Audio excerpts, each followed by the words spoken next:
নমস্কার বন্ধুগণ, এই মুহূর্তে সবচেয়ে বড় খবর হচ্ছে গিয়ে ইউএসের যে এয়ারক্রাফট ক্যারিয়ার আছে তার মধ্যে ইরান হামলা করে দিয়েছে।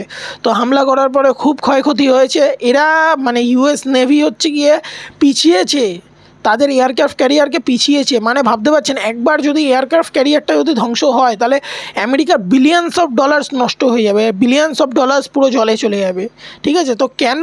কারণ এই যে ইউএসএস আব্রাহাম লিঙ্কন, তো এইটা মানে বিলিয়নস অফ ডলার্স দিয়ে তারা বানিয়েছে, এটা তাদের খুবই প্রাইডের বিষয়। ঠিক আছে, তো সেই প্রাইডে ডাইরেক্ট ইরান হাত মেরে দিয়েছে।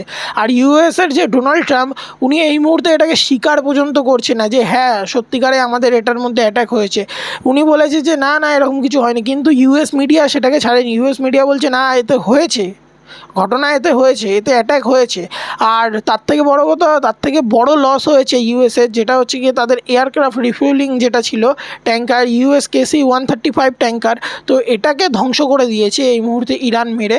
তো এটাকে পুরো ধ্বংস করেছে ইরান, গর্ব সহকারে মিডিয়াকে বলছে। কিন্তু এদিকে ইউএসকে দেখা গেল, ইউএসের মানে প্রেসিডেন্ট ট্রাম্প হচ্ছে গিয়ে দিনের পর দিন আমাদের অপারেশন সিন্দুর নিয়ে অনেক কথা বলেছে যে আমি ওয়ার থামিয়েছি, আমি এই করেছি, আমি দেখতে পেয়েছি যে আমাদের হচ্ছে পাকিস্তান আমাদের 4টে জেট ফেলে দিয়েছে, ইন্ডিয়ার 4-5টা জেট ফেলে দিয়েছে, এরকম দিনের পর দিন বাড়িয়ে বলা চালু করেছে। কিন্তু আজকের ডেটে ইউএসের যে মানে কী বলবো, ট্রাম্প পরবর্তীকালে দেখা যাবে এটাও বলবে যে 50টা আমি জেট ফেলেছি, আমি ইরানের 50টা 100টা এরকম জেট ফেলেছি।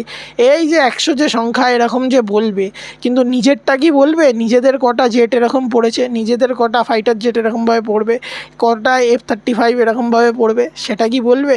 সেটাই আমার কাছে বড় প্রশ্ন। এদের যে আজকে এত বড় একটা লস হলো, মিলিয়নস অফ ডলার্সের লস হয়ে গেছে, যেটা USKC-135 ট্যাঙ্কার, মানে এটা এয়ারক্রাফট রিফুয়েলিং করতে পারে, হাওয়ার মধ্যে রিফুয়েলিং করে দিতে পারে একটা ফাইটার জেটকে। তো এটা আপনি এবার ভেবে দেখুন যে ইউএসের জন্য এটা কত বড় ধাক্কা। তো আশা করছি ভিডিওটা আপনাদের কাছে ইনফরমেটিভ লাগলো। তো ভিডিওটা ভালো লাগলে ভিডিওটা লাইক করবেন, চ্যানেল নতুন হয়ে থাকলে সাবস্ক্রাইব করবেন। দেখা হচ্ছে পরের ভিডিও। জয় হিন্দ, বন্দে মাতরম।